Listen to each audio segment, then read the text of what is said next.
প্রবাস ফেরত অসুস্থ জামাল উদ্দিনকে রাস্তার পাশেই ফেলে আসলো তার স্ত্রী সন্তানরা। যেই জামাল উদ্দিন তার জীবনের সেরা 12টি বছর সৌদি আরবে কাটিয়ে তার রক্ত মাংস পানি করে তার মাথার ঘাম পায়ে ফেলে এই পরিবারের মুখে হাসি ফোটাতে নিজের সর্বস্বটুকু বিলিয়ে দিয়েছেন, দিন শেষে সেই জামাল উদ্দিনের ঠিকানা হলো রাস্তার পাশে। রাতের আধারে তার স্ত্রী সন্তানরা তাকে ফেলে আসলো রাস্তার পাশে। সারা রাত বৃষ্টিতে ভেজে জামাল উদ্দিনের অবস্থা মানবেতর হয়ে পড়ে। পরের দিন সকালে স্থানীয় মানুষ দেখে তাকে উদ্ধার করে। এই জামাল উদ্দিনের বাড়ি টাঙ্গাইলের সখীপুর উপজেলায়। সে প্রায় 25 বছর আগে গাজীপুরের রিনা আক্তারকে বিয়ে করে। বিয়ে করার পর সেই শ্বশুর বাড়িতে স্থায়ী হয়ে পড়ে এবং একটা সময় সেই সৌদি আরবে পাড়ি জমায়। সেখানে তার রক্ত মাংস পানি করা পয়সা তার পরিবারকে পাঠায়। সমস্ত অর্জন এই পরিবারকে বিলিয়ে দেয় এবং একটা সময় সে যখন প্রবাস থেকে দেশে আসে এবং অসুস্থ হয়ে পড়ে, তখন সেই অবহেলার পাত্র হয়ে যায়। তার স্ত্রী সন্তানরা রাতের আধারে এই গাজীপুর থেকে নিয়ে তাকে টাঙ্গাইলে সে তার বাড়ির পাশে ফেলে আসে। পরের দিন সকালে স্থানীয়রা এটা দেখতে পেয়ে তাকে উদ্ধার করে। এ বিষয়ে জামাল উদ্দিনের বড় ভাই আক্ষেপ করে বলেন, আমার ছোট ভাই জামাল উদ্দিনকে আমি সে সময় অনেক বুঝিয়েছি যাতে করে সে এভাবে শ্বশুর বাড়িতে স্থায়ী না হয় এবং অনেক বাধা দিয়েছি যাতে করে সে তার সমস্ত উপার্জন এভাবে তার স্ত্রীর হাতে তুলে না দেয়। আর দিন শেষে হলো তা, আমার ভাইটি আজকে অসুস্থ বলে তাকে এভাবে ফেলে গেছে তার স্ত্রী সন্তানরা, যেটা আমি ভাই হিসেবে কোনোভাবেই মেনে নিতে পারছি না, তবে আমার কিছুই করার নেই। অন্যদিকে এই বিষয়ে যখন সাংবাদিকরা রিনা আক্তারকে জিজ্ঞেস করে, তিনি বলেন, আমার স্বামীর সাথে আমার দীর্ঘ অনেক দিন যাবৎ সংসার নেই, আমাদের ডিভোর্স হয়ে গেছে। আর কে বা কারা তাকে রাতের আধারে ফেলে এসেছে সে বিষয়টা আমি অবগত নয়। প্রিয় দর্শক, এই একটি ঘটনা, এই জামাল উদ্দিনের ঘটনা আমাদের সমাজের প্রতিচ্ছবি।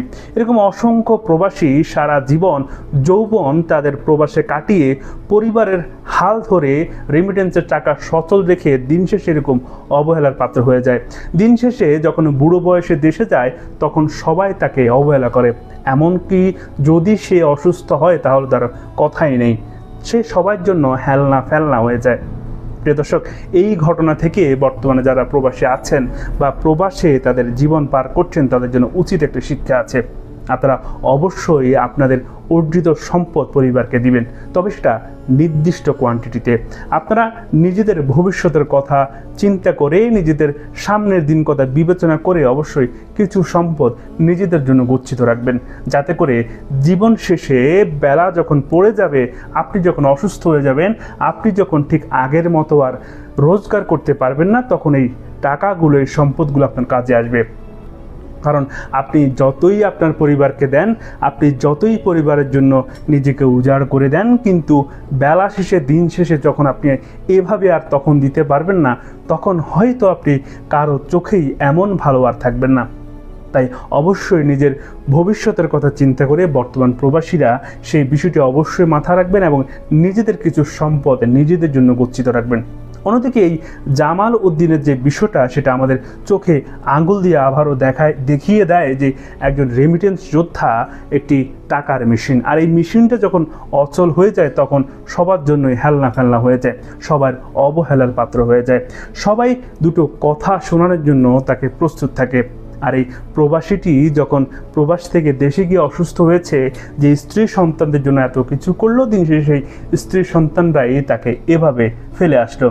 অথচ প্রবাসীরা যত বছর এভাবে প্রবাসে কাটায়, এভাবে যদি কোনো সরকারি চাকরিজীবী করতো তাহলে সেই জীবন শেষে বা সময় শেষে একটা পেনশন পেত। অথচ এই প্রবাসীরা সারা বছর সারা জীবন এভাবে দিয়ে যায় এবং বেলা শেষে দিন শেষে সব শেষে গিয়ে শূন্য হাতে হায় হায় করে, শূন্য হাতে মাথায় হাত পড়ে এই প্রবাসীদের।